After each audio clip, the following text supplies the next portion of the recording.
Felipe Toledo, wave number 2 in this title match. Razor sharp on the first carve. Double pump off the bottom, throws it out there, stomps it into the flats, stands up. We wrap the 2023 Vissla CT Shaper Rankings with the completion of the regular CT season in Tahiti, and San Clemente's Matt Biolos and Mayhem Surfboards finished the season on top, claiming the 2023 CT Shaper of the Year title. Pilot year for the program and some interesting trends that you and I got to discuss throughout the season, Mitch. And the way things broke down at the Rip Curl WSL finals essentially mirrored 1 through 5 on the Vissla CT Shaper Rankings in 2023. You know, Mayhem had women's number 1 and number 2 in Caroline and Carissa, as well as men's number 3 in Griffin. Sharp Eye had the men's winner in Felipe and the men's number 5 in Jack Robinson. DHD had the men's runner-up and the women's number 5 in Ethan Ewing and Molly Picklum. Paizel took women's number 3 in Tyler Wright, Channel Islands men's number 4 in Xiao Xianka, and Chris Borst had women's number 4 in Caitlin Simmers. Now, Mitch, did you have any observations from your very keen eyes in terms of equipment going down at this event at Lower Trestles? A lot of swallowtails, Dave. I like to see the resurgence of that. When I actually asked Matt Biolos during the U.S. Open, you know, why a lot of people are riding so many swallowtails nowadays. He's like, they're basically 2 round pins, you know, so there's a lot of control that you can have out there, but you're still having that progressiveness factor. So it's just a little looser than a round pin tail, but it still has the same amount of control. We saw it from Felipe. Tyler, I believe, during the free surfs. Katie rode one during the free surfs too. And then Joao was riding one too. You know, one of the things that I was obsessed with, and understandably upset that not the entire world wasn't as obsessed as I was, it's the board that Felipe won the 2022 world title on was that Dark Arts vacuum bag carbon fiber quad, which is a real departure from your standard thruster Ferrari. Now, he didn't ride that one this year. He had it in the quiver. He opted for, I think, a round pin thruster. You know, Mitch, what do you think the thinking was in terms of deciding on, you know, the round pin thruster for this year's conditions versus that carbon quad for last year's conditions? Yeah, it's an excellent question because he actually rode that the first year when he made the finals against Gabe, and it was around the similar size. It was just as big. I felt. I think it was just a sense of commodity for him. He had maybe ridden that board a bit too much, and he was thinking to himself that it was going to be that board that he rode in the 2 final matchups against Ethan that he felt the most comfortable with. But during the free surfs, and especially during the practice session, I thought the Sharp Eye times Dark Arts carbon fiber was great. In the end, it just came down to him, you know, feeling more confident on a single board. But I think if he would have ridden that board, the result probably still would have been the same. But as you noticed, the 9-point ride that he had in the first exchange against Ethan Ewing in the first matchup, that was a wave with just 1 carve and a straight air. It was that round tail that I think gave him the added finish to be able to control the board, especially with the size of the wave too. Waves really picked up during the final. I felt like it peaked during that time of the day. But yeah, in the end, it was definitely an odd choice because I felt like leading up to it, he was going to ride it again, especially since he rode it in 2021 when conditions were almost the same. Obviously it worked. And I guess this is neither here nor there, but I thought it was such an interesting moment in his second match against Ethan Ewing. You know, Ethan had been surfing the Darren Hanley all day. He looked unbelievable. That board looked fantastic. But at the very end, there was an exchange where Ethan got the first wave and buckled his board. I think there was just a few minutes left. He was still down. He still needed a score. I think he needed like a 6 or a 7. But he lost priority because he had to take the ski in and change boards. And that really changed the tone in the dying minutes of that men's final because Felipe held priority. I don't think there was really that many waves that came through, but it definitely changed the tone. I'm wondering if you picked up on that when you were watching it in the booth.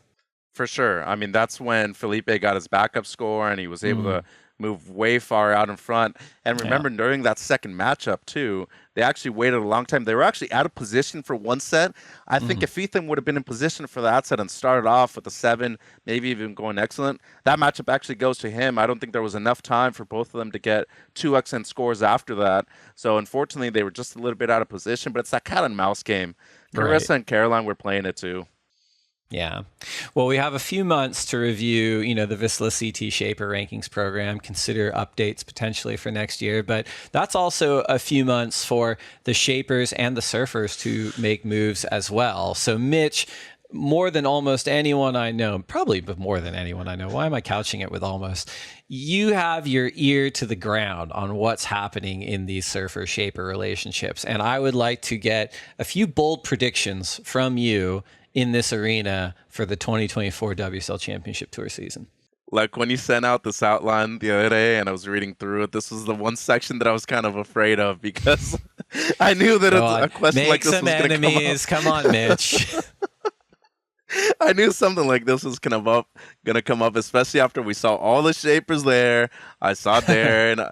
I hung out with Brick quite a bit, and Brent Power from Channel Islands, the team manager too. And obviously I saw Matt, but I think the biggest prediction for me is that Joao's relationship with Britt and everybody from CI is just going to increase.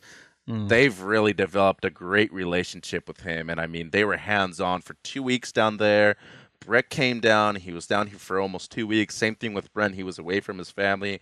And they were really focusing on the boards that Joao needed for this event. Case in point, it worked, because he beat Jack Robinson in the first matchup with a strong performance, was doing well against Ethan until he just got comboed afterwards. But in a span of 48 hours, after Joao selected one of the boards that he was using during the warm-ups, he said, this is the one. They made 8 boards for him in a span of 48 hours. Out of those 8 boards, he actually took down 4 of them for finals day and rode the one eventually to a 4th place finish in 2023. I think a prediction for me is that CI and Joao Chianca, they're going to come out with a few more original models like the one he was riding here at this event. And I think we're going to see CI surfboards expand a lot more in Brazil too and in South America, Dave. That's interesting. I think one thing to note about Zhao, this was his first full year on the championship tour, right? He was on last year. He fell off at the mid-year cutoff, and he finished 4th. Do you want to know who the last surfer on the men's tour to finish 4th in the world was with just 1 full year under their belt? Was it 2000s or 90s? Am I going back too far? That's too far. Okay, go ahead. Hit me with it. Just a little surfer by the name of John Florence. John Florence came on at the mid-year mark in 2011, surfed a few events, and then his first full year in 2012 finished 4th in the world. So pretty good company for Zhao Xianca to be in. What's your next bold prediction in the surfer-shaper space for next season? Okay, I saw Marcio Suvi down there from Sharp by Surfboards. I think that Sharp by Surfboards, they're going to decrease their team by a decent number. I don't want to say 5 or 6 surfers. I think it's going to be 2 or 3 surfers. Going to make a lot of surfers nervous. They're going to be like, holy crap. But 2 or 3 surfers, when you look at the people that they have on tour, that's a good chunk, And I think those 2 or 3 surfers are going to get picked up by somebody else. I especially think that Channel Lions is going to have to sign at least one more person on either the men's or the women's side. But I think Sharp Eye Surfboards, they're going to have some cuts. I just think that there's not enough personal attention to certain surfers, especially towards the back end. I think that opens up the door for a lot of the smaller sapers or resurging brands like Channel Lions Surfboards and maybe even Borst. Borst is in company with just Caitlin Simmers. The boards obviously work. Why not go for a shaper that's smaller? Courtney Collog was on Stamps for the entire time she was on the CT too. Sure. It obviously works, and having an intimate relationship with your shaper, and especially as a good surfer like Tim Stamps or Chris Borst, I think that relationship could go a long way. I think that's an interesting one. I mean, we've been talking about it all season. They had the biggest team, and I think a lot of people were like, well, the Shaper rankings should just have like 1 or 2 the top performing surfers. But what that doesn't reflect is that a good chunk of the best surfers on the planet are choosing to go to this program. Right. Yes. And I think that that's important to reflect in this. Like, we're not being subjective here. We're just kind of creating an expression of data. And the data said that over the last few years, a huge majority of the world's best surfers have sought out Sharp Eye, and it's benefited them to great degrees. I think it's an interesting call. I think it's the natural thing for things to kind of level out. I'm curious if you think that if there is any movement on the Sharp Eye program, is it going to come from A, Sharp Eye saying, look, we're going to focus on a smaller team, thanks so much? Or is it going to come from B, other programs going to their program and saying, we're going to pull you away?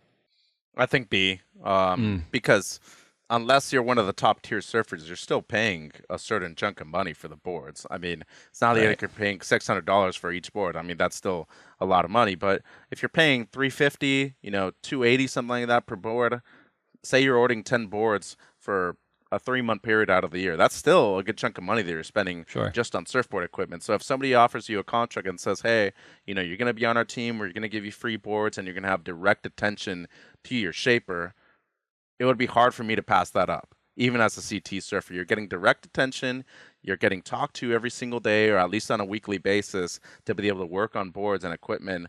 I'd say yes to that all day long, especially if it came from a good manufacturing program like Channel Islands. I like it. Any other bold predictions before we move on to our next segment regarding the Vissla CT Shaper Rankings for 2024?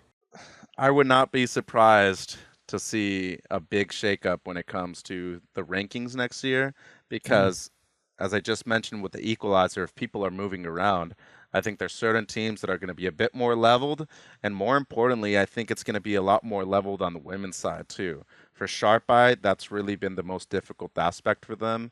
If it weren't for Tatiana Weston-Webb and Joanne Defay, they wouldn't really have any kind of competition whatsoever, but they need to get results. Channel Islands, Lakey Peterson had a victory over at Jeffreys Bay. I think they need to get at least one more surfer out of the Championship Tour surfers that they have right now. And I think for the smaller brands, keep working with Katie Simmers, Pizel. You both have Tyler Wright and John Florence. Will you just be depending on them to be able to get some good results? Because obviously they now know that it's competitive and they like to compete among each other. And there's a day at the Surf Ranch on the line too, people. So you get a free day at the Surf Ranch. That's pretty cool. An overnight stay and surf at the Surf Ranch. But yeah, for sure.